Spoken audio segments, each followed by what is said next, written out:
Let's go ahead and get started. So welcome attendees, and thank everyone for joining us this evening to learn more about the Landscape and Lighting Maintenance District, also known as LLMDs number 11, Paradise Valley, and number 13, North Cordelia. Chris, if you get a moment, let's go ahead and pull up our presentation that we have tonight for the residents. Thank you. So tonight, hopefully everyone can hear me okay too as well, a quick check. We're here to have a discussion regarding the LLMDs and hear potential funding options. But before we dive into the program, I'd like to go over some Zoom logistics so that we're able to participate during the meeting. Go ahead, next slide. So real quickly, and most folks have participated over the last year or so, these Zoom meetings, we have all of the microphones muted, and that's intended to prevent any background noise or disruptions during this presentation. If you have questions or comments while the presentation you're hearing tonight, please type those utilizing the Q&A function at the bottom of your screen. At the end of the meeting, we'll go through those questions. If you'd like to instead speak during the interactive question and answer session, please raise your hand, use that function, or press *6 on your phone to request to speak. If there are any related questions that we cannot answer or address, the team will research and provide a response on the project website. Next slide, Chris. So we've made some changes last minute to our program tonight, so I'd like to go over our agenda here briefly. I'm going to go over our introductions of the city team. Our public works director will provide a few opening remarks. I'll go over the services provided by the LLMDs.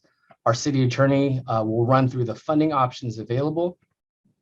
We'll review the district budgets and assessment levels, and we've provided time at the end for questions.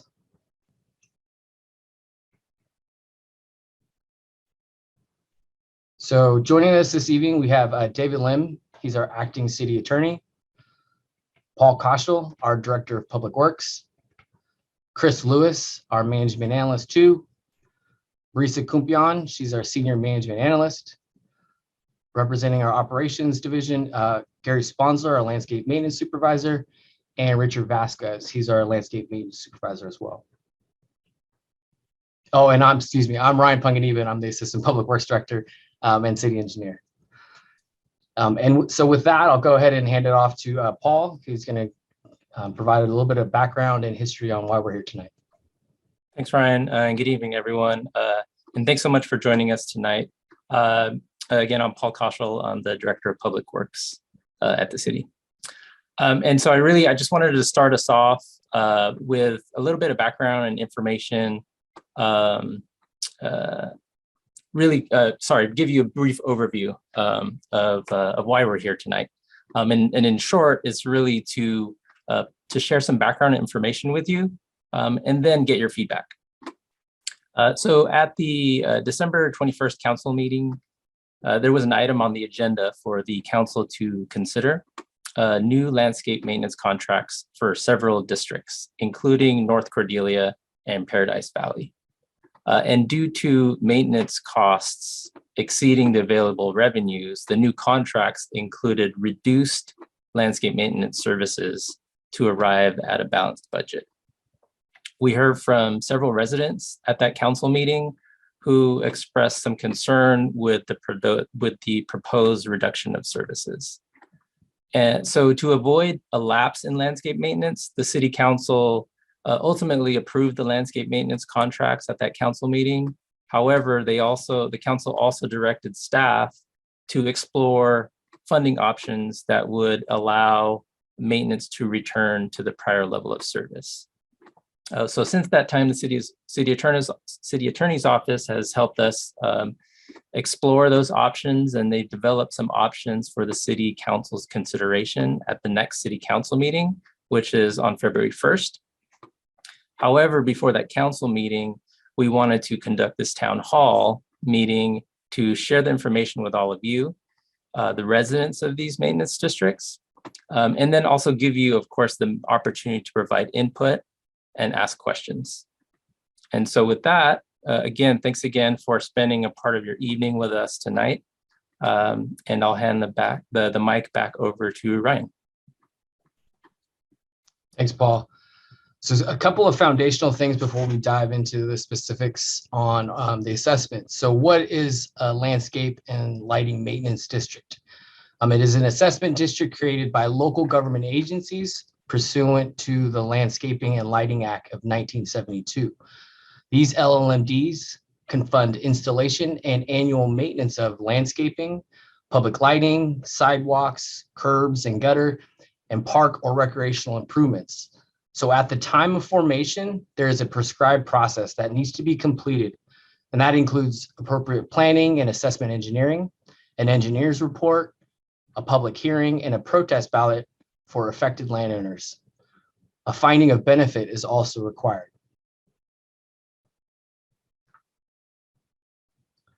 So let's dive in more specifically to the public improvements eligible for maintenance. This slide provides a brief visual of the components currently being maintained within the Paradise Valley North District.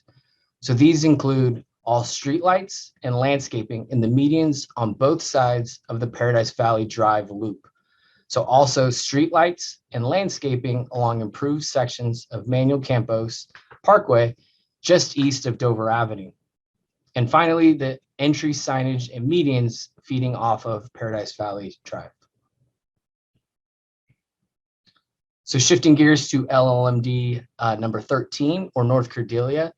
This district is a little bit larger than Paradise Valley in comparison, and includes all landscaping in median areas and in parkway strips along Green Valley Road, Business Center Drive, Sassoon Valley, and Mangles Boulevard. The district also covers maintenance along landscape trails and pathways. So as Paul alluded to, the focus of our discussion tonight is regarding the recent reduction in landscape service within the districts. Over the past couple of years, there has been a significant increase in district expenses, which are primarily attributed to landscape maintenance cost. This is a result of shortage in labor and sharp increases in maintenance prices.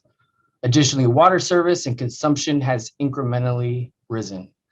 So conversely, our maximum assessment rate, which Chris is going to touch on later in our presentation, to generate revenue has ultimately remained unchanged for several years. And there is no built-in automatic inflators in several instances. So with this impending budget shortfall, the district could no longer sustain the same level of maintenance service. So over the last several weeks, there has been a few questions and comments that have been trickling in regarding what this reduced landscape service would look like. So on this slide here, we've tried to articulate the work into three categories. Priority level 1 work is essential to keep hazards. So for example, down limbs and trees blocking lines of sight. These will need to occur. And for this reason, this service is still going to be provided. Conversely, on the other end of the spectrum, the maintenance contracts have been reduced, that all work included within what we've classified as priority level 3 work, such as replanting shrubs or trees, irrigation and bark replacement, have in essence been eliminated. So a key note to point out for our priority level 2 work is the fertilization and pre-emergent or weed control will not be provided with this reduced contract. So now I'm going to hand it off to David Lim to talk through some of the funding options to provide the same level of landscape maintenance service within the districts. Okay, good evening, everybody. My name is David Lim. I'm the acting city attorney for the City of Fairfield. I want to start by giving you a very brief overview of Proposition 218 and how it relates to the Landscape and Lighting Maintenance Act of 1972, and specifically with your particular districts. So the Landscape and Lighting Maintenance District was created by the legislature in 1972. And Proposition 218 was not put into place until the 1990s, I believe in 1996. So for almost 24 years, there was no Proposition 218. And under the way that the Landscape and Lighting Maintenance Act was put into place, it allowed cities to establish a policy to impose assessment fees to particular districts that they created to allow for, maintenance, landscape maintenance, and lighting. In 1991, well, let me go back a little further. Landscape and lighting maintenance districts for the particular districts we're talking about today were formed in the late 80s and early 90s, so 1989 and 1990 for these two particular districts. In 1991, the City Council adopted a resolution known as Resolution 91-213B to establish a policy for the development, maintenance, and financing standards for residential maintenance districts. In short, it basically laid out the policy whereby assessments would be apportioned to these particular landscape and lighting maintenance districts. Prior to Proposition 218, there was very little oversight in how a city council could apportion those assessments. With 218, which was sort of a way to fill a gap in Proposition 13, which had to do with property tax assessments, 218 basically said that you couldn't make these assessments where they dealt with special assessments to homeowners without first allowing homeowners to have a say in whether or not they agreed to those assessments. So basically putting it to a vote. So now under 218, the city has to go through what's called the 218 process before they make assessments for special assessments in the landscape and lighting district before they can make those additional assessments. Now, where it gets a little tricky is under 218, the city has to first differentiate between what are called general benefits versus special benefits. And special benefits are those benefits in a landscape and lighting district that only benefit a specific piece of property or a specific group of properties. Whereas general benefits are those benefits that help the community at large. And those, if it's deemed to be a general benefit, then it's okay to use general funds to help fund those properties or help fund those particular uses. And sorry, I'm jumping back and forth between the agenda report and the case law that I'm looking at, which is why I'm sort of taking some time. Under the resolution 91-213B, the city council basically said that a general fund contribution covered city general and administrative expenses, interior street lights, arterial street lights, and arterial median maintenance, meaning kind of the medians. The reason, if you think about it, just in kind of plain English, it makes sense because landscape and maintenance along the arterial medians of streets and along the streets have a general benefit because they keep our streets safe. Anybody driving through your neighborhood or driving through any city streets are kept safe by having those medians maintained, and therefore they're allowed to use general funds to do that. I should also mention that that resolution from 1991 mirrors a provision of the State and Highway Code 22657, which basically says the same thing. Now, what's important to note, where we're kind of going with all this, is that there are provisions under Resolution 91-213B and the State and Highway Code, and I'll read it to you verbatim, that says, if any district has a deficit, the City Council may determine upon a recommendation by the Maintenance District Committee to enter into an agreement to loan money to the district with the stipulation that such money will be paid off with interest based upon the city's cost of funds within a specified term of 3 to 5 years. So basically, the City Council does have the authority upon a recommendation from the Maintenance District Committee, which the city has, to give a loan to a district to cover any deficit that appears because of the inability of that district to meet funds. There is also a section that says the City Council may, at their discretion, make contributions to districts from the general fund to cover the cost of providing services determined not just to benefit the district, but the city at large. And then the city in the resolution 91-213B identified those general funds to include the ones that I mentioned, including the arterial median maintenance. Okay.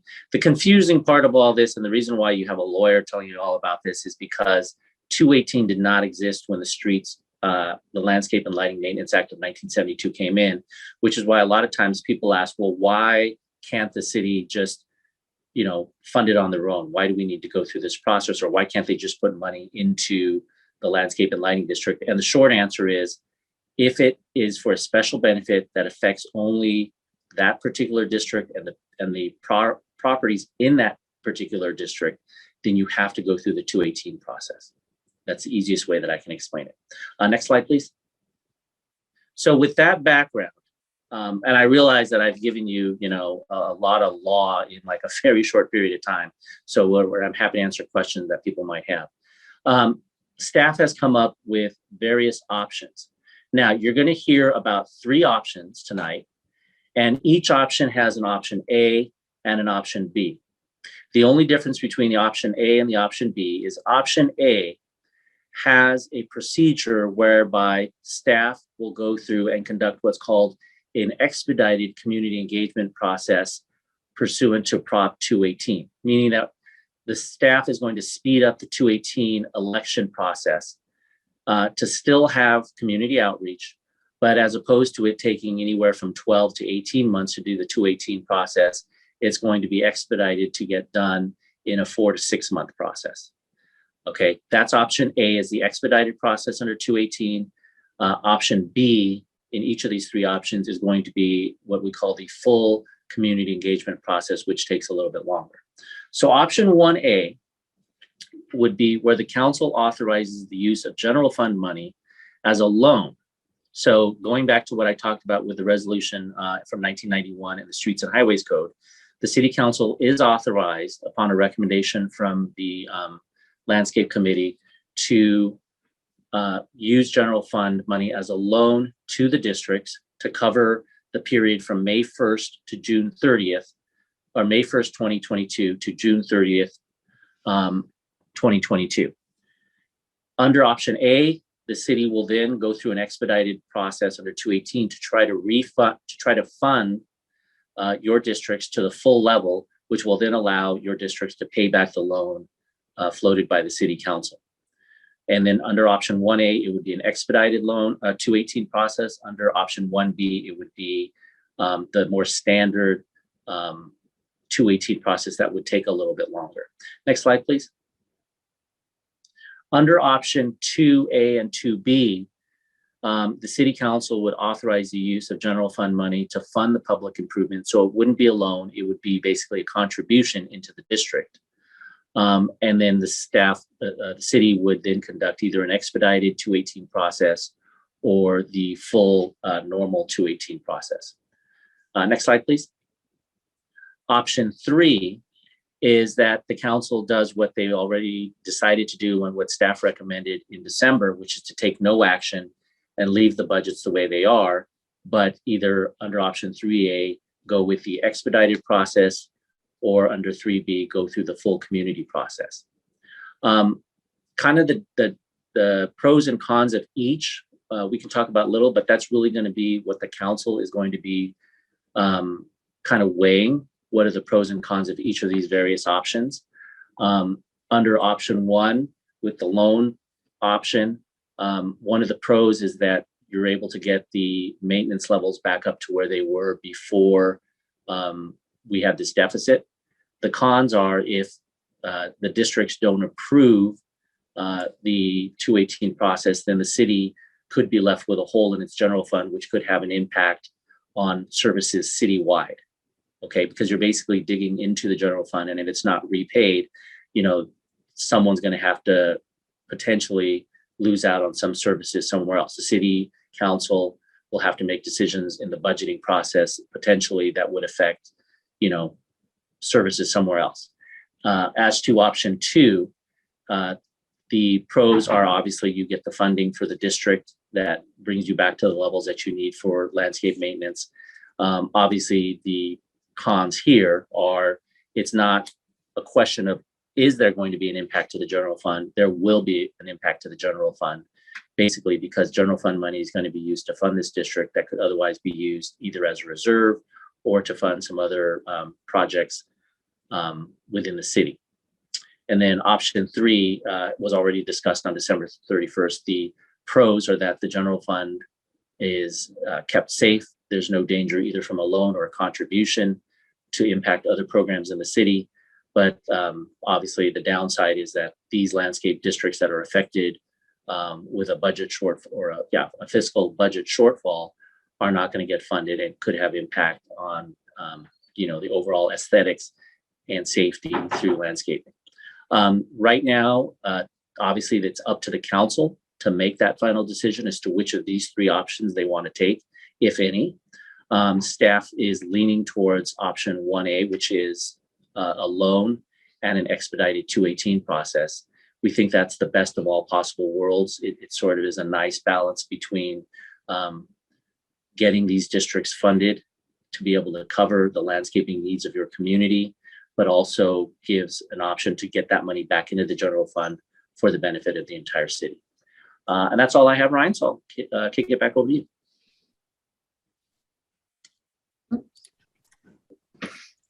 Hello, everybody. My name is Chris Lewis, Management Analyst with the Department of Public Works. And in this portion of the presentation, we're going to go over each district separately, actually, since there's different assessment rates and different budgets and loan amounts that is affecting each district.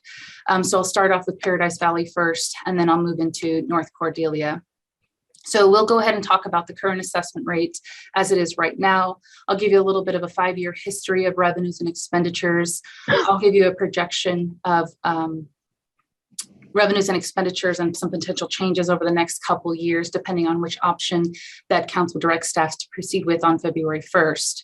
I do want to make a note, and I'll probably mention this a couple times throughout the time that I'm speaking, but I just want to make sure that everybody knows that all of the actuals that's presented, so the actual data from fiscal year 16-17 through 2021, that's accurate information. That's based on, actual revenues and expenditures that was flowing in and out of the fund. However, the projections that are being presented to you today are based on the information that staff has available to us at this time. So some of this may change once we get the final engineer's report from our consultant, either later on this, in a couple months or later on this year. But we had to make some assumptions in order to provide these projections to you. Among those assumptions are that we would receive, pretty much all of the assessments that we are budgeting for. So there's no delinquent assessments in the next couple years. We're also assuming that the special versus general benefit calculations that David was talking about. So the special benefit being the special benefit calculation being the portion that the residence is paying, and the general benefit calculation being the portion that the general fund is paying, is going to have little to no change with this new engineer's report that is the basis of this district and dictates the assessment rates and the budgets and the improvements that's being taken care of, et cetera. The also major assumption that we had to build into these projections are the scope and cost of landscaping services that are based on the fiscal year 2021 levels of service and costs of service that we previously received. So moving forward with that, I'll go ahead and just start with Paradise Valley. So for Paradise Valley, the rate in this district was established in 1995. That rate is $190 per parcel or per unit. I throw in the per unit rate because the retirement community is technically sitting on one parcel, but each unit is being charged at the $190 rate. And so assessment revenue for this district is approximately $260,000 per year. Over the past 5 years, expenses have exceeded revenue anywhere from $30,000 in fiscal year 16-17 to nearly $70,000 in fiscal year 19-20. This graphical representation, shows you the blue line is our revenues and our orange line is the expenses. The increase in revenue you see there in 17-18, a little bit in 18-19, that's marked by the new developments, specifically Paradise 360 and the extension that's going in. Maybe we collected a little more of the delinquent assessments that we didn't collect in the prior years. But we can, bet on about the $260,000 average revenue intake. When the reduction of services was proposed to council back in June, when we first, I guess one of the first times that we were alerting them to the need to reduce these services, that wasn't an effort to right size the budget. So you'll see that right here, the projections for fiscal year 21-22 and 22-23, we were attempting to really get that cushion between our, have our revenues exceed our expenditures for one, give us a little cushion for any unexpected repairs or maintenance items that we might need to take care of, and really help us ensure that we keep our fund, the reserves in the black for this district. This is just a chart version of the revenue and expenses you just saw on the previous graph. So included in this chart, though, I do have the net of the revenues and expenses listed here. I also have the fund balance or the reserves for the district at the end of any given fiscal year. So to just walk you through one of the fiscal years here, the net between the revenues and expenses was a negative $30,000. We overspent. We had an ending fund balance of about $154,000 at the end of fiscal year 16-17. Likewise, in 17-18, we overspent by about $40,000. And so that ate into the 154, which is what brought us down to the 114 at the end of that year. So on and so forth, leads us to last fiscal year of 2021.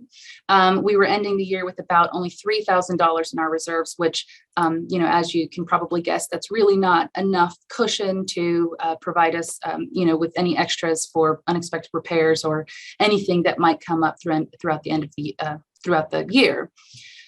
So in 21-22, we proposed to council and it was accepted that we would reduce those services. And that's what you're seeing in these projections right here for fiscal year 21-22 and 22-23. We gave ourselves a little bit, about a $15,000 cushion, and we start to build up these fund balances to give us a nice, comfortable, fund to fall back on. So if council directs that there should be no loan or contribution, so basically if they direct that it should be options 3A or 3B, this is what your projections will look like, what it means for you is that you will still continue to see those reduction in services. However, you'll also not see any increase in assessments. And all future assessment rates will be informed by the Prop 218 process, because we still plan to do that in any of the options that we move forward with. We'll still do the Prop 218 process, and we'll still ask our consultant to provide us with a new engineer's report, which may either during 22-23 or 23-24, whenever that is complete, that'll inform those assessments at that time. For comparison purposes, I'm going to just extract columns fiscal year 21-22 and 22-23, so I can give you a side-by-side comparison of what it would look like based on if we, kept moving forward with these reduced services, or if we brought those services up in 21-22, or for the remainder of 21-22 and in 22-23. Right here on the left, that's just that extraction of those two columns there. Those are the same numbers there. But if we were to increase to full level of services, meaning pre-January 2022, what we were receiving in 2021, we have to take into, again, we have to consider that these costs for services may not be the same. This estimate right here, this $330,000 estimate, is roughly based off of the costs that we paid in 2021, plus a 30% inflator. I know that sounds really high, but we do think that that's actually necessary, just given the trend in costs for these types of services citywide and statewide. So we're looking at the same revenues for this year, because we haven't increased the assessments yet. So $270,000 revenues, expenses of about $330,000, which includes the full landscape services and our Prop 218 costs, which gives us a net of negative $60,000 for this year.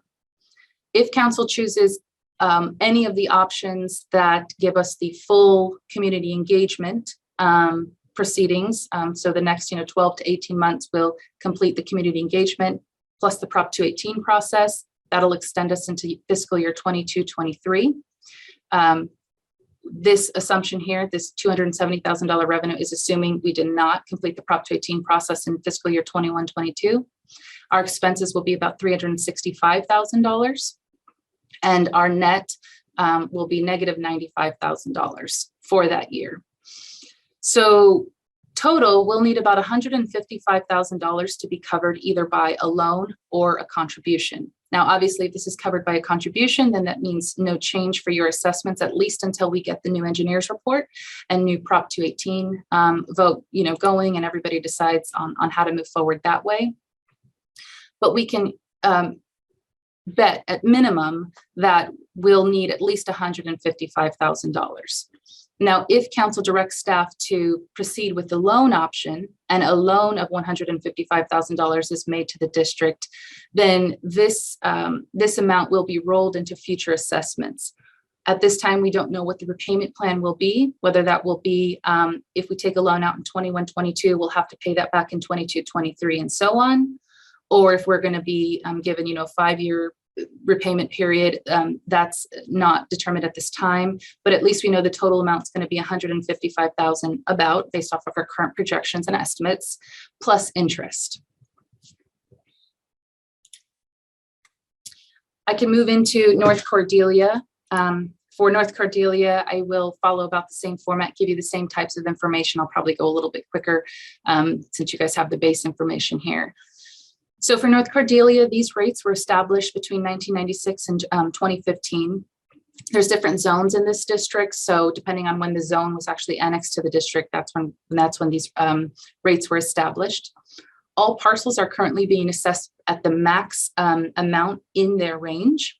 So we have these various zones here, Citation and Pult. I hope I'm saying that correctly.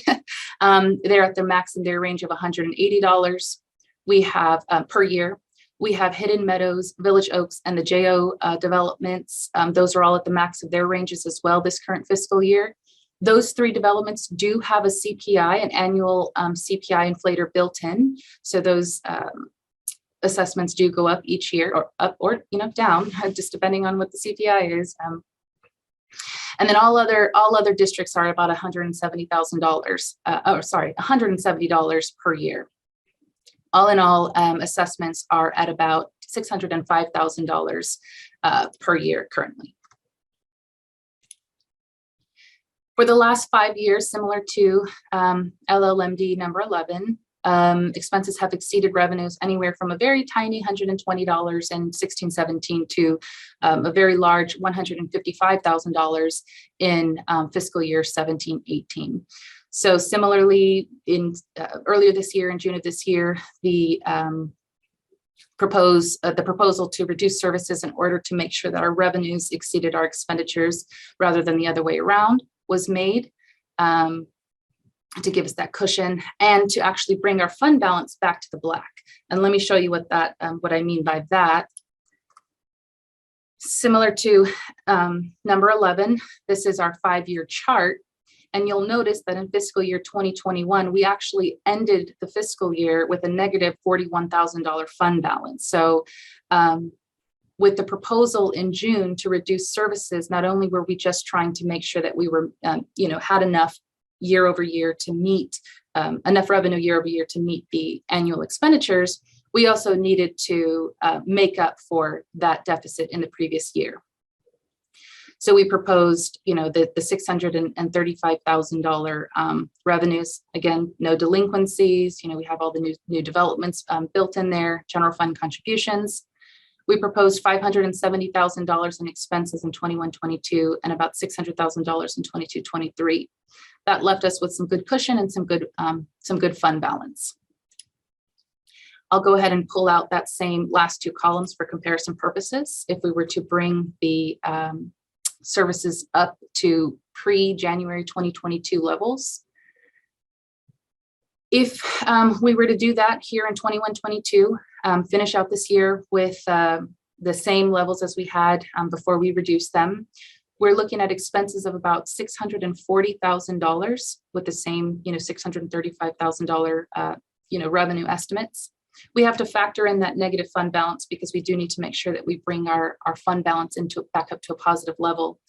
That actually leaves us with a total deficit of about $46,000, and then a $60,000 deficit in fiscal year 22-23, for a total required loan or contribution of about $106,000. Again, if it's covered by contribution, then there's really no effect to the assessments until we receive the engineer's reports from the consultants, and that kind of informs what our new assessments will be. However, if it is a loan, then this $106,000 will be wrapped into future assessments, either the following fiscal year or on a repayment plan of some sort. And I'm not sure if I mentioned this during number 11, but it applies to both. So I apologize if I didn't mention it during number 11. But if the Prop 218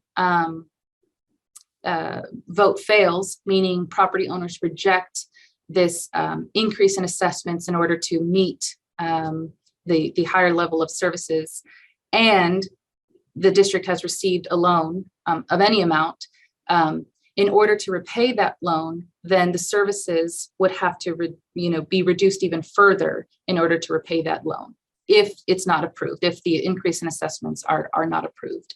So that's also one risk that's the district sort of takes on if the Prop 218 vote does fail.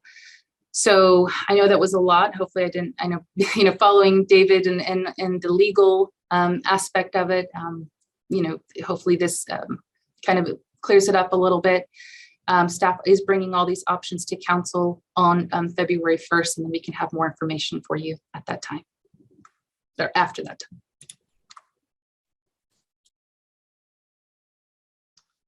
So you guys can hear me okay. So thanks, Chris, for running through that, and David as well.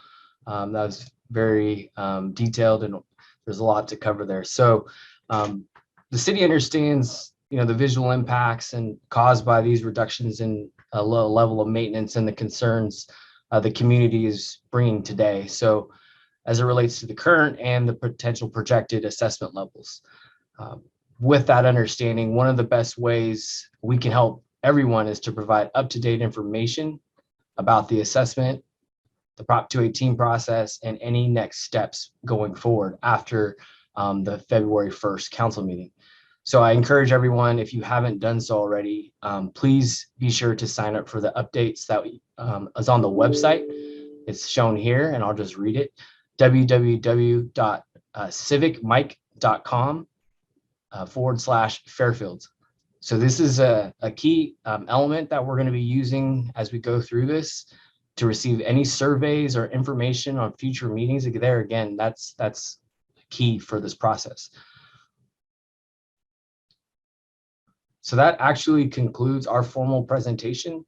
I know there's been quite a bit of information, and Marissa's on the call here to help us kind of sift through the questions and answer portion. And if there again is an opportunity to speak, Marissa will promote you or go through that process. So I think with that, I'll just pass it on to Marissa, and we could start the Q&A. Hi, good evening, everyone. Thank you. I really appreciate your engagement this afternoon or this evening.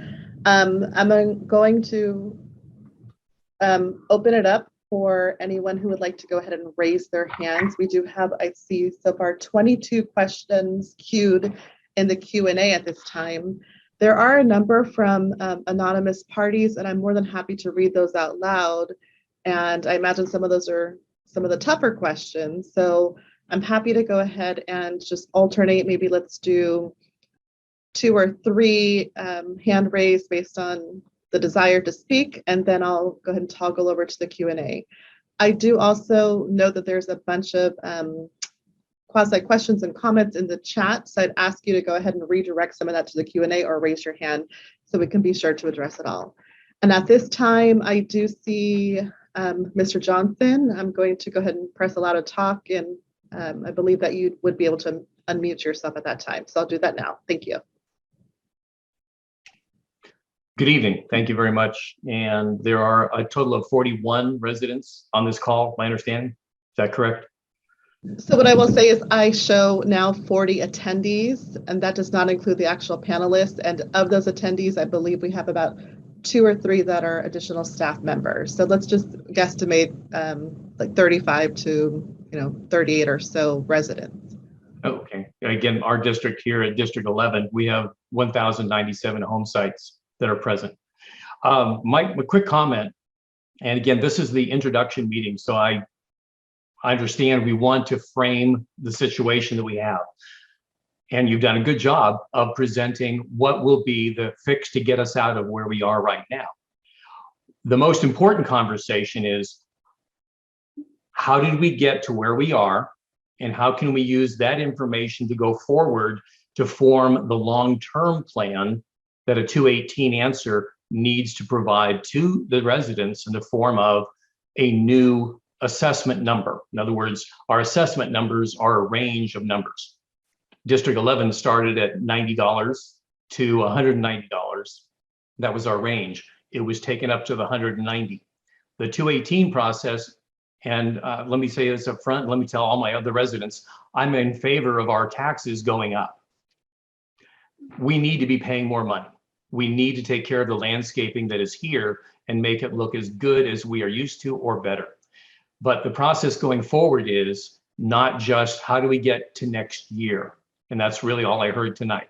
What we need to be working on is how do we get to 20 and 30 years down the road? So as we go forward, I'm just looking for the next level, and I'm sure that's the next step. I'm hoping you can encourage me on this one, Ryan, that the next meetings are exactly that, in which we are going to talk about what do we need to do to get 20 to 30 years out? How do we need to alter to come up with a good range of assessments, a new one? The first one was established in 1989, but we need a new one that'll get us to where we can take care of our landscape and it won't be dying, and we'll be proud to live here. Separate issue also is, as we go into the 218, we have areas that need to be excluded. We have areas that we enjoy and areas that we do not, and we're paying for them all. The freeway has got landscaping along the side of it. We don't enjoy that. Everybody else does, so that's a general, but it's included within our district and has approximately 350 trees and about 5 times that many plants located there. And Manuel Campos, another general arterial roadway, is in our we pay for district, and it needs to be removed and put into a general obligation situation because we specifically do not enjoy that. So going forward, I applaud you guys. I know you're going to do a good job. You try really hard. I've worked with you already, and I'm encouraged that we're going to come up to a good answer. But the bottom line is we've got to come up with an answer that's going to go 20 to 30 years out. And we need to go after the tough numbers. And I'm right there with you. And again, I told you, I'm voting for a new tax. We need to pay more money. We've got great landscaping, and I want it to stay that way. I want it to look even better. There are areas around the city that are not as good looking as we are, and I want to not go in that direction. I appreciate the time tonight. I do look forward to working with everybody going forward, because when we all work together, we come up with the best answers. So thank you very much. Thank you. I show Mr. Gary. Let me just address a few of those points. I was taking notes, Marisa, and thank you for the feedback, Mr. Johnson. So you may have heard Chris mention it a few times that the city has engaged a consultant, NBS, to help us with this assessment and evaluate our current needs and the future projected needs. So a couple quick things. So we are going to be bringing to council on February 15th a new contract that's targeted and focused to doing some of this work that you're describing. I heard, what is this special and general benefit as it relates to Manuel Campos and along that freeway.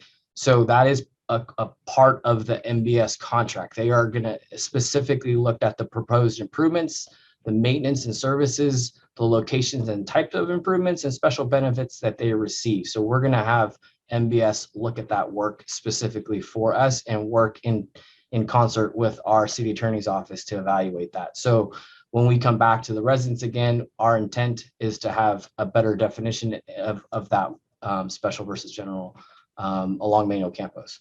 Also, too, we are going to try to right size the amount of maintenance to the costs, and that is totally difficult to project. But we want working closely with Chris and our operations team to make sure that we could build in that contingency so that it is solvent. These districts are solvent, and as it relates to ongoing maintenance. I think I've addressed most two of those things, but if more things trickle in, looks like Paul wants to chime in. Yeah, I can just add a little bit to that, Ryan, and Mr. Johnson. One of the things I think that Chris mentioned as well is certain districts here that we talked about tonight, or areas, specific areas, and other districts within the city have a built-in inflator or CPI. And some of those districts, because of that reason, are more solvent and they're in better shape financially, because over time, as costs have increased for labor and materials, the range of that can be assessed has also increased with that. And so as we look to develop a new rate, an assessment level, the proposal will include that sort of inflator so that we can provide for the future over time. I show two additional hands. I'll take these questions and then I'll go over to the Q&A. I see a caller by the name of John. John, I'm going to go ahead and unmute you. Please go ahead. Can you hear me okay? Okay. Yeah. Yes, I'm raising my hand because I do not want to see a tax increase. Not all of us have undisposable income. I'm a federal employee. I get very limited raises. They don't keep up with inflation here in California, particularly close to the Bay Area. An increase that's significant, which I'm still not clear exactly what the increase is going to be. I can't keep up with that. And I'm on a one-income family here. So something like that could actually force me out of my home. And I want to know if that's a consideration here, because when we moved in, we had an agreement on how much we were going to be paying in taxes, knowing that, you can't be raised. They can only be raised a certain amount every year. We've had to deal with a school tax increase that was voted on previously that raised our taxes up to, I think it was $400 annually. We've had increases every year consistently within the law of the I think it's 1.5% that's allowed under the proposition. But this is another increase, and I understand that you didn't, it wasn't planned for as far as the amount of cost needed for the work being done.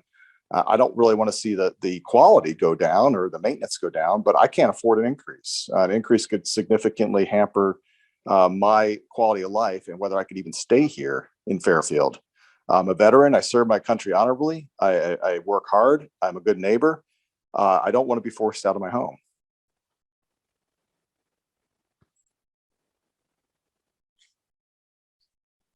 Yeah, I'll just respond very briefly to that, and thank you for your service. Yeah, that's the challenge at hand, right? Is the costs are continue to increase to provide the level of maintenance that I believe most residents enjoy and want to see continue.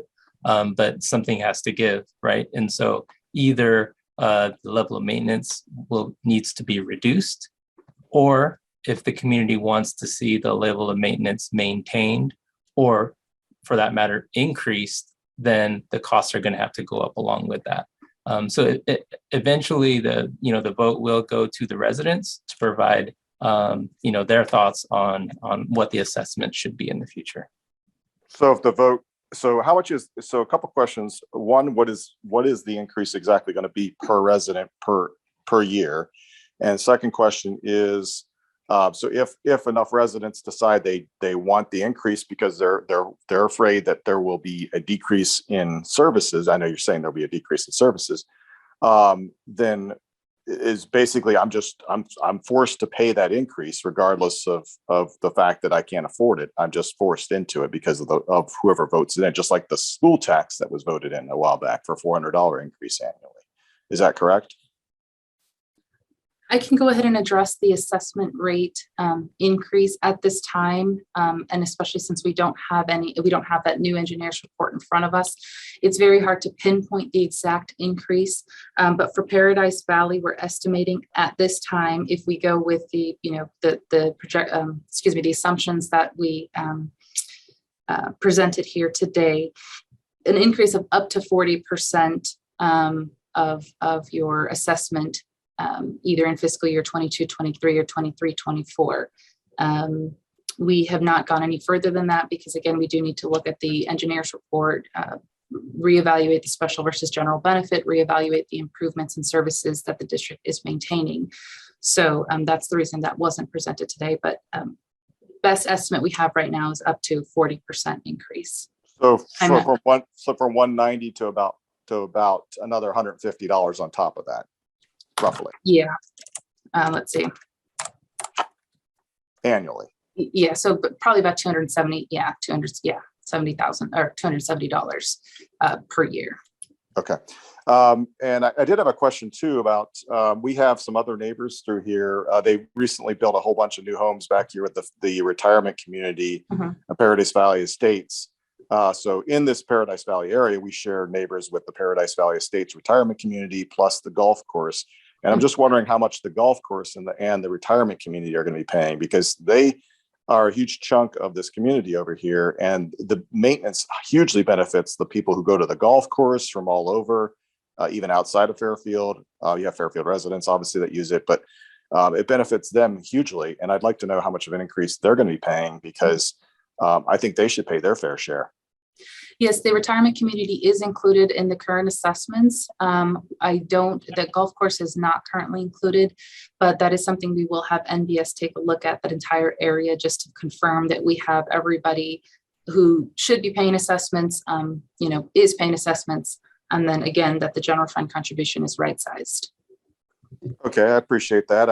I feel like the golf course should pay their fair share. I mean, they are a huge chunk of property over here, and that people pay large amounts of money to, and I'm sure they pay a fair bit of taxes too, but they should pay their fair share, because honestly, when people are golfing over there, it's a benefit to them to have a nice quality view from there of the maintenance and the landscaping. It benefits people actually visiting the golf course, I think. John, thank you for your comments this evening. I'm going to go ahead and move along to a couple of other, we have 2 other hands raised and about 29 questions queued at this time. And I want to make sure that we give everyone some time to speak this evening. So thank you. Thank you. Real quickly, Marisa, on that note, just trying to do a back of the napkin calculation while we're talking. So if we're talking a 40% increase, it's about $76 to about $270, like you alluded to, Chris. So, okay, go ahead, Marisa. So I show, I believe it's Mr. Carmody. I'm going to ask you to unmute yourself, please. Thank you. Can you hear me now? Okay. Yes. So a couple of things, which already was touched on. Did your revenue include the new residents at 360 and the Ridge at Parrot? And apparently, because that's like 120 new residents, Yes. that would help out a little bit, right? Yes, it does include them. Did you take that into consideration? Yes, it The does. revenue. Okay. My next question. So we have a geographic hazard district, Paradise Valley. We have a $1.67 million reserve. We'd love to, can we loan, this is for the attorney, can we loan that money to help the landscape? We got lots of money to loan because we've been over assessed for 10 years. Go ahead and think about that. I have one more. When I walk down Paradise Drive and these large limbs, who's liable if somebody gets hit with one of these large limbs? Who's liable? So this is David Lim, the city attorney. I'm sorry, so I want to get clarification. Are you saying that which funds were you referring to? Where there's a Funds I'm surplus? referring to is the Paradise Valley Maintenance and Monitoring GHAD, Geographic Hazard District. There's there's over 2, Enclave, Couple Circle, the Ridge, 360 are all part of that. We're assessed. And we built up a reserve of over $1.67 million sitting there. So the short answer to your question is no. The That's Street what I and thought. Landscaping Lighting Act. Hold on, sir. I'm trying to answer your question. You want me to answer your question? Please. Okay, sorry. All right. There may be a little delay, so I apologize if we're talking over each other. That's not my intent. The short answer is no, because the Landscaping and Lighting Act of 1972, plus the resolution passed by the council, only envisions the use of general fund money and not any other special districts. There was some questions that staff considered about using things like the geological hazard district or some water fund districts. I think it would be a slippery slope and be dangerous for the city in terms of liability, because the case law that interprets Prop 218 and the use of funds for landscaping and lighting envisions a general fund. So, I can't say with 100% certainty you couldn't do it, but as an attorney, my strong recommendation would be not to, because it could expose the city to legal challenges.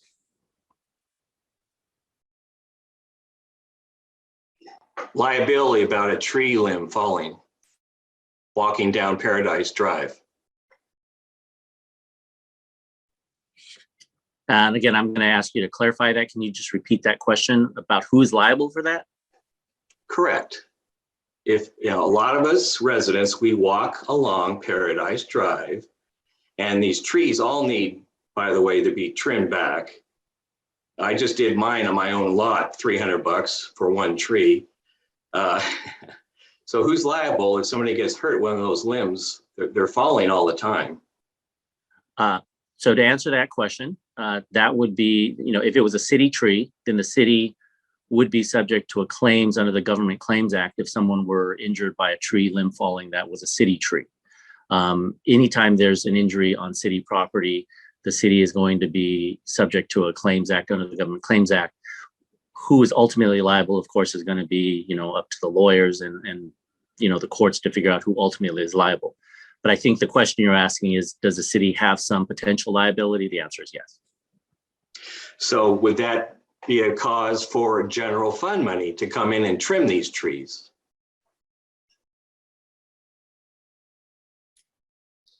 Without getting into the legal aspect of that, I do know that the engineer's report contemplates, what is a general fund benefit, or a general benefit, thereby requiring a general fund contribution to the district.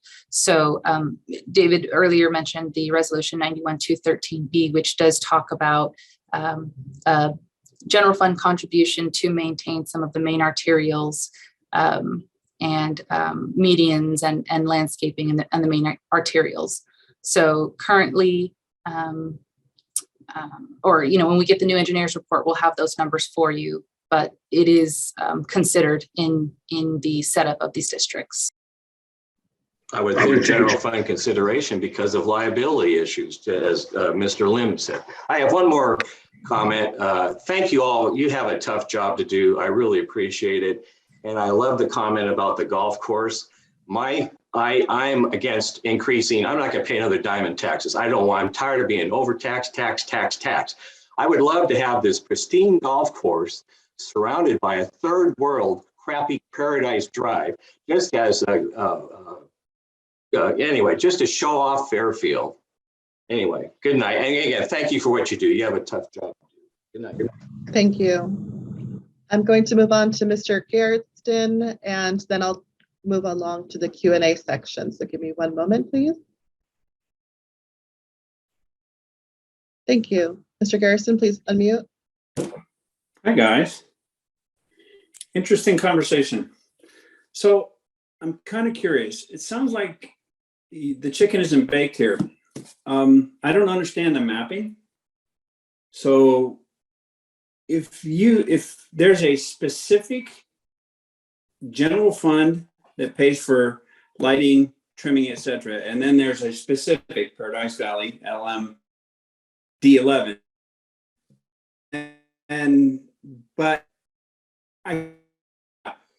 so I would like to understand, have you guys looked at this map? Are you paying for maintenance out of the LMD 11 for things that should be paid for out of the general fund? That's just one question. And my next question is, why didn't this come back to us in 2017? You guys are on the right track, but why didn't you come and ask and do what you're talking about right here in 2017, 18, 19, 20, 21? Okay. I'll just jump in on the second question, Mr. Garretson. That's the problem that we're working to correct. And so as staff that are on board now, and we've been able to devote attention, the appropriate amount of priority and attention to this issue. We've worked hard, and Chris and Ryan and others included are working hard to come up with solutions to correct this issue and then present them to the residents as well as the city council. And so, yeah, it is an issue. It's an issue that was identified too late, and we're doing our best to provide some corrective measures to fix it now and going forward. So your answer was to cut the services rather than continue it and start these conversations. Well, unfortunately, at the time that we understood the level of deficit, the best course of action was to reduce services in the short term until such time that we could go through the process, including the 218 process to potentially increase assessments to cover the costs. Yeah, I don't agree with that. I think you should have done exactly what you're doing right here, continue the service. Taxes are our way of life. We all understand that. And we understand that sometimes you're going to pay a little bit more. But you guys haven't even went through the assessment to understand what it is we're really paying for.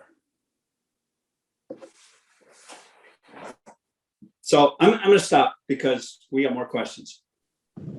Thank you so much. And sir, I don't think we answered your first part of your question. Do you want to repeat that? You asked a question. Yeah, so I would like to see a map. I keep asking this question. I want to see a map. What is, got to go back to my notes here. Your attorney drove me nuts. I was falling asleep. But I did listen. I heard general versus specific. So under the general fund, you guys pay for it out of the general fund. Specific is for Paradise Valley. So I want to see a map. What, out of my $190 or soon to be $276, what am I paying for? If I'm paying for manual compass, that's under the general. I don't enjoy manual compass. I want to see a map. So to answer your question, sir,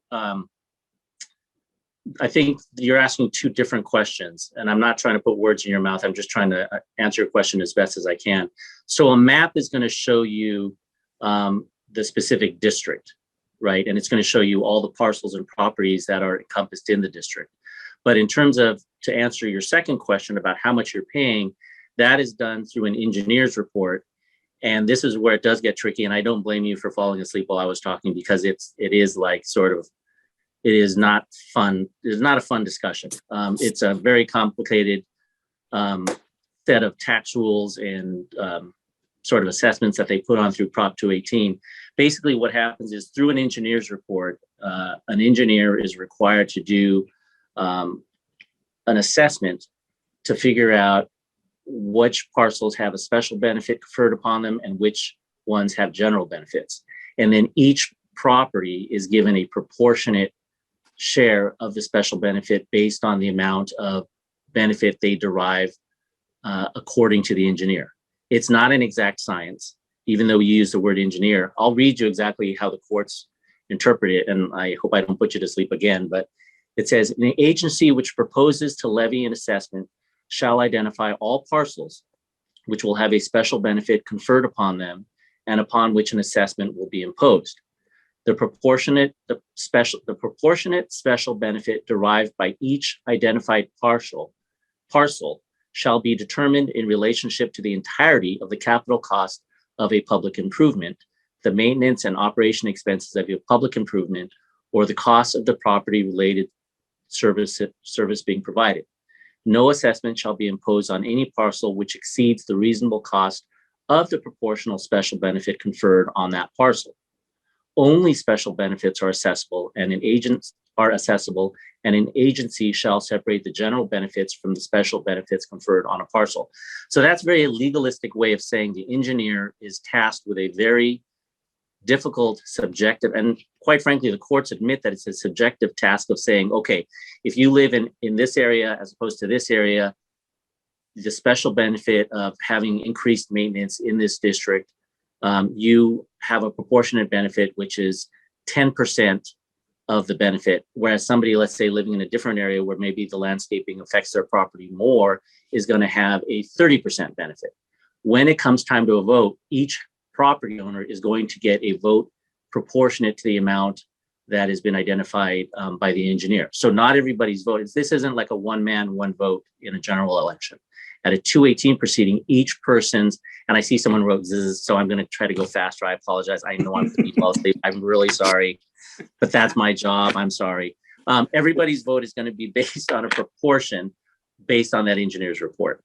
And, you know, people can reach out to me and I'm happy to chat with you offline. If you are really interested in this, I'm happy to chat with you about 218, but to keep everyone awake and keep this thing moving, I'm going to stop there. But please, if you have additional questions, you can reach out to us through our website and call the city attorney's office, and I'm happy to chat with you some more. But I'll keep my answer shorter at this point. Well, let's get back to the questions that have come in on the chat. Thank you so much. I appreciate that. So at this time, we have about 37 questions, and I know that we had indicated a 2-hour meeting. So we're going to try to commit to that, recognizing that we may not be able to answer all of the questions in this format. There will be the opportunity for us to capture them and to follow up via a written document of some sort, whether that's some type of frequently asked questions or something to that effect. And I did just confirm that with Mr. Panganibam. That is something that we will be able to do. The turnaround time on that, I would imagine, would be at least a couple of days to a week, just to ensure that we capture everything. With that said, I will indicate that probably some of these questions have already been addressed. So I will go ahead and start reading some questions. The first one: who is managing the landscape company contract? It seems we should be working with a contractor and change the way they do the services. We could reduce their costs, but make sure they keep up with the landscape as we are used to. This is a simple contract negotiation.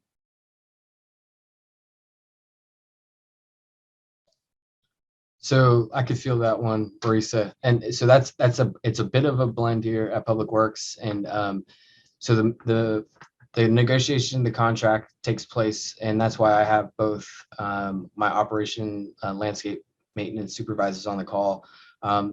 So we work in tune. Chris and myself work in tune to lay out what the scope of work is, what's envisioned through the maintenance, the weed, when we have to do, high mowing and blowing and leaf pickup, and the frequency in which we do that. And then we do go through a process. So we do procure quotes, three quotes from qualified, contractors that are reputable. And then based on those, we go with the most qualified or best value contract. And that's what the process that we did at this most recent contract with New Image. So hopefully that addressed the question. And I don't know if Chris or Richard have any color to add. Okay, let's go ahead, Marisa. Next question: why is District 11 paying to maintain manual campos outside of our subdivision and property off of I-80?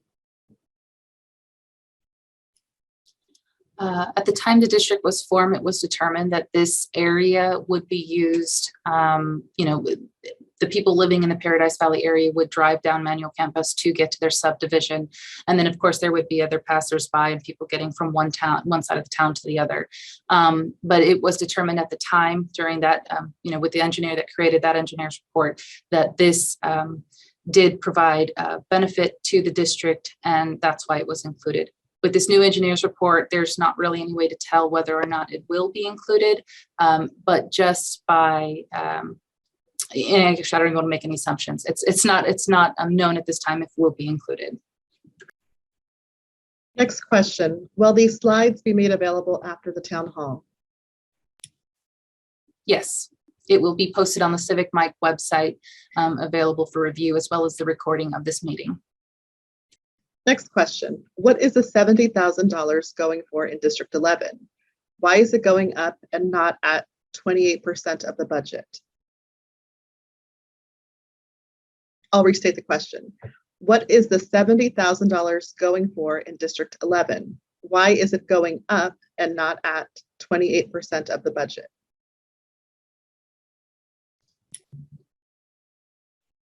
I'm sorry, I'm not really sure what the $70,000 is referring to.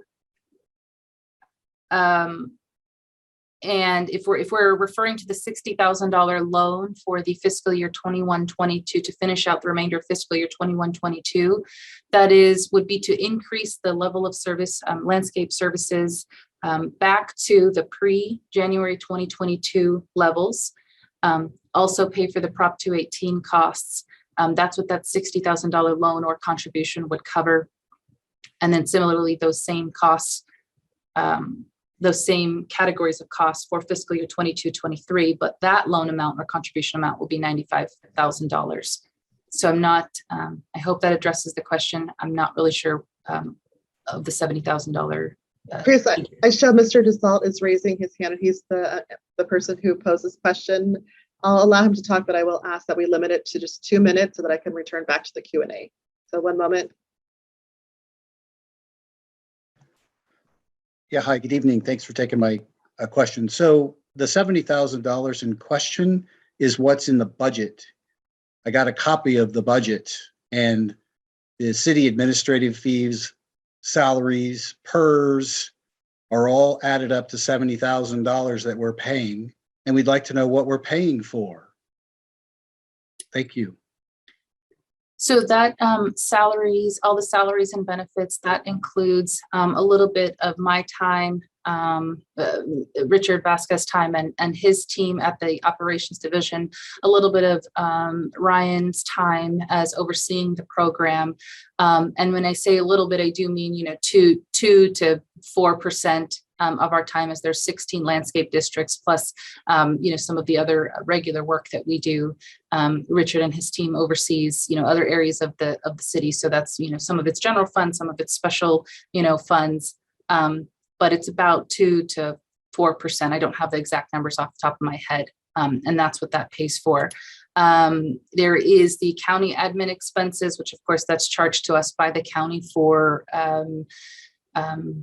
sending the tax bills, collecting that, and then transferring that over to the city. And we have the cost allocation, which is the city's overhead. So our accounting, our finance team, city manager's office, HR, all of that's kind of wrapped in. That it's a very complicated formula. I heard that the book to establish that is like probably this big. So I don't have any exact figures on that, but that is what those general administrative costs go towards. Before I go on to the next question, I will ask if anyone does have a question that they posed in the chat function and not in the Q&A, please take time now to type that in so that we can be sure to capture that. Since there's been so much commentary and just general statements happening in the chat, we won't be able to sort through all those questions. So please take the time remaining in the meeting to transfer over to the Q&A section. The next question is, are all residents paying the same amount going forward, which is what the council asked to happen?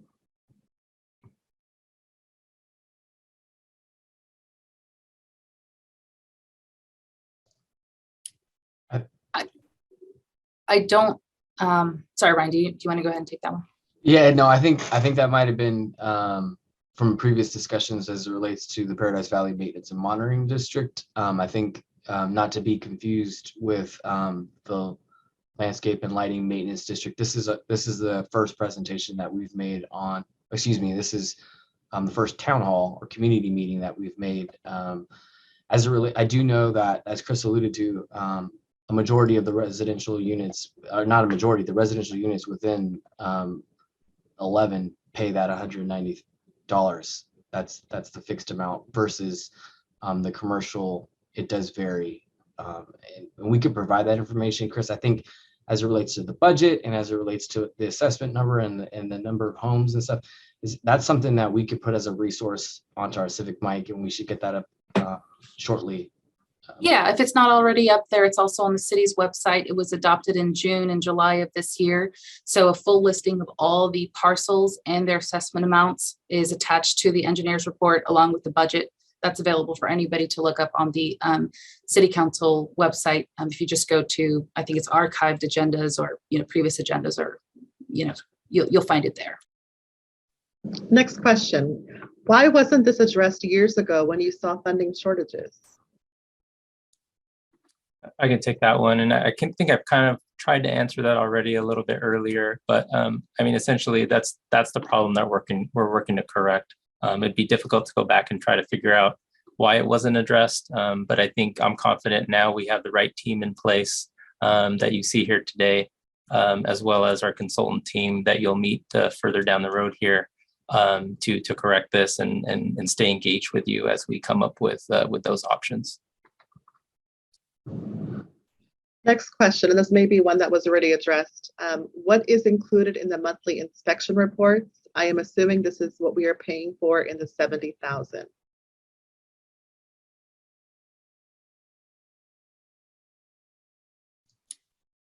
Richard or Gary, would you guys mind just giving a brief summary of what's included in the monthly inspection reports?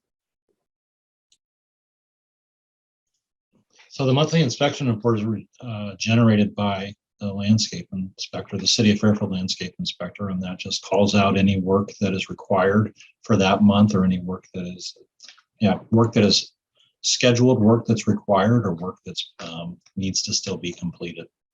So our landscape maintenance contractors, they're in the areas, with the landscape maintenance inspectors are in the areas daily. However, they do meet twice a month with the contractor and look at the areas. And again, they note any work that's required or deficient. And to answer the second part of that question, the salaries and benefits, yes, it does cover, Richard and his team to be out on site to oversee those, the landscape contractor. Next question. Why is the management portion of the tax going up? You're now using 28% of the budget. Why?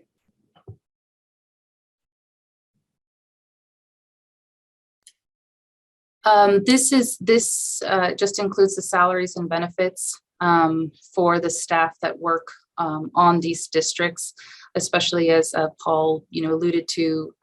We're especially diving into these deep reviews, working with our consultants, and trying to make sure that we are, having a little more oversight. Working with the consultant to create this new engineer's report in the Prop 218. So that's what those expenses are for. Next question. Anyone from the city driven down Paradise Valley Drive from Enclave entrance to the west side to see the current landscaper is not doing what the new contract states? Who is managing this?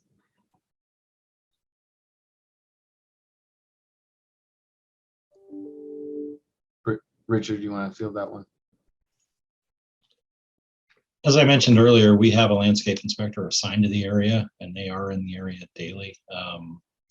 So I'll have to look into that specific area where the question was and where the question was referring to. Thank you. Next question. If we do 1A loan, who manages the funds?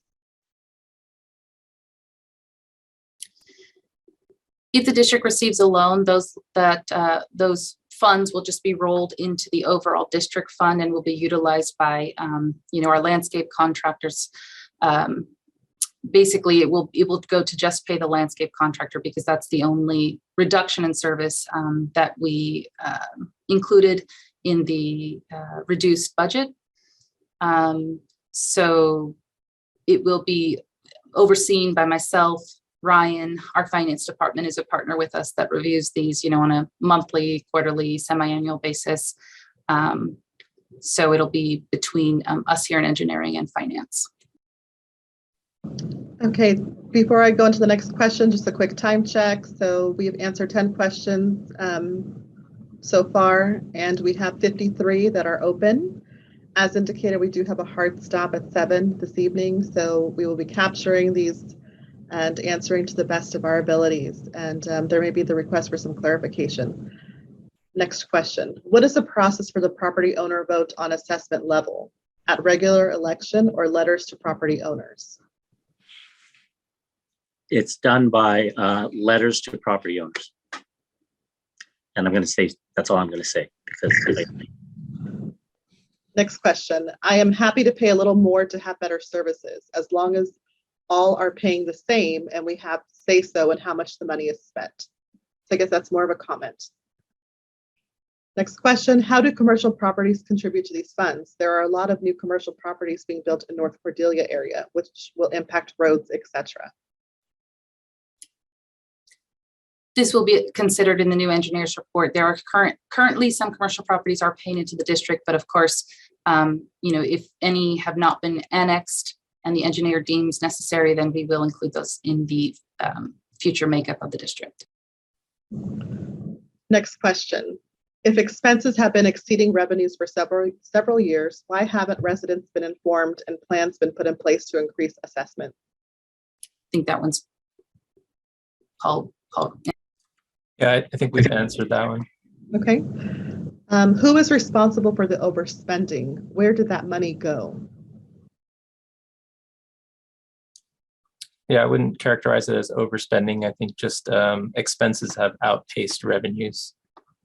And most of the costs have gone to landscape maintenance, water consumption, and a little bit towards staff costs, administrative costs. Have you considered changing the landscape to be more drought tolerant, less lawn, and more low maintenance trees? This seems to be more cost effective for the long term, reducing landscape maintenance and water. I think these alternatives, I mean, we could go through that. That is a one-time capital expense that we would have to invest in, and that scenario is something we could explore with MVS as we go through this new engineer's report and assessment level. So that's a point taken and noted. Next question. I understand from Christina Lewis's presentation that single-family residential parcels and retirement home units are assessed the LLMD. How are multifamily units and commercial parcels / units assessed? They certainly benefit. That is correct. They do benefit. So the retirement community I'm speaking of is in the Paradise Valley LLMD number 11. So that is assessed at a per unit rate at $190 per unit, same as a single family residential unit in the district. In the North Cordelia area, it's just by zone, and each commercial property, I believe, I'd have to double check on this, but I believe that these commercial properties are assessed by square footage. That again is established in the engineer's report. So it's they call it an equivalent benefit unit. And there's a whole calculation behind how they come up with these EBUs, and each commercial property is assigned a number of EBUs. That is based off of their square footage.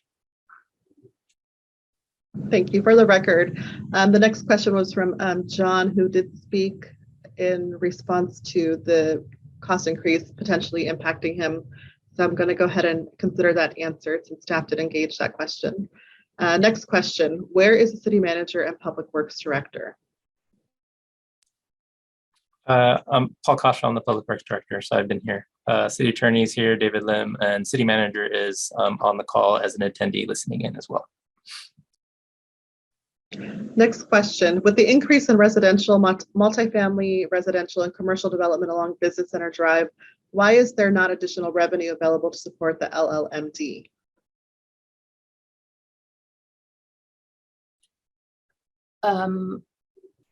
That is just due to the increase in costs for these same services that we've been receiving, increase in costs for labor, materials, water, and the like. So the next question is actually a series of probably guesstimating around 10 to 15 questions for Mr. James Goodall. So James, we're going to go ahead and address those via written response and try to leverage some of these other quicker questions. Can you please advise of the interest rate that will be applicable to the potential loan?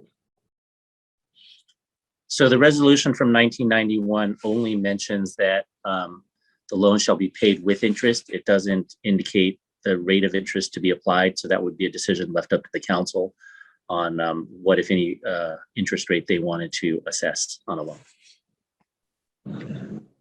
So I believe this one was already answered, but I'll just confirm, how much will the increase be? How much does the golf course or retirement community in Paradise Valley pay? We do not have an exact number of how much the increase will be. And I don't have in front of me how much the retirement community pays. The golf course does not currently pay into the district. But in the engineer's report, if we don't answer this, if we don't respond via email, or you don't want to wait, that's also at the end of the engineer's report, which was adopted in July of this calendar year, of 2021. And you can see the parcel and the amount that was assigned to that parcel. Okay, I think the next one is more of a comment, but I'll read it for the record. General versus special benefits should also be reviewed along Sassoon Valley Road. Next question, does the city conduct a regular bidding process to hire landscaping contractors? Yeah, I think Ryan answered that one earlier. Okay, for the record, I see just a comment of $76, then another comment of $190 plus 76 equals 266. It's just a series of comments, so they don't seem to be connected here. It's just essentially talking about the golf courses owned by the city. I think it was more of a internal conversation. Next question, why is the Manuel Campos Parkway part of the Paradise Valley district? I believe that was addressed. Was that addressed? Yes, okay. Let's see. I'm gonna go and answer 2 more questions, and then, I previously indicated that we would wrap up the additional questions, and I believe probably the best spot to put it would be on the Civic, is it Civic Mike, that website? That's where we'll put it as an accessible document. So the last 2 questions that I'll take here is to the lawyer, can a program comply with 218 and reduce the services that were originally stated in the program? So 218 is just the mechanism by which you assess homeowners the fee based on the programs. In order to change the district and the scope of the program would actually be by resolution by the council to change the assessment district. And you can follow up with me if that made no sense. And I'm happy to talk to you some more. Okay, final question. How will the city of Fairfield prevent the threat of wildfires that may increase by the neglect of maintenance / landscape in these areas? So high mowing along that area, that's still included as part of the current contract. So that will be continued. That's not going to stop. So just a quick time check. So we're 2 minutes in, and I do want to kind of wrap us up. And I know this has been a lot to sit through, and there has been a lot of good discussion as we work through some of that, some of the topics and for conversation. Everyone can see that okay. I wanted to leave this up as we continue to this conversation and we continue to engage the residents. I want to make sure that I put this up for us to kind of talk through. So the Civic Mike website, one more plug, www.civicmike.com/Fairfield. If there's any questions or follow up, I know David had put his David Lemon put his conversation out there that he'd be open to calls. But I would encourage you to call 1-800-676-7516. That is the main line for NBS, who we contract. Those calls get tracked and we go through a process, and we will be looking towards other documents to put onto this webpage as well. And that contact information, contact@civicmike.com, as well as the email. So thank you again for participating in the meeting tonight, and I hope everyone enjoys the evening. Hey, Ryan, just before we sign off, just want to say thanks again to everyone for spending time with us. Hopefully we got you out tonight in time for dinner. We definitely want to stay engaged with you, and we'll do that, as Ryan mentioned, through the Civic Mike website. Hopefully you're signed up there to receive updates. We'll let you know as we have more updates. If you're interested, you can join the city council meeting next week on the 1st to hear the council's conversation. And then, obviously, as a couple of comments have come in, this definitely is happening later than it should have. But now that we've uncovered the issues and the severity of the issues, we're working hard to correct them. And we'll stay engaged with you so that we can provide you updates along the way. So again, thanks everyone so much, and have a good evening.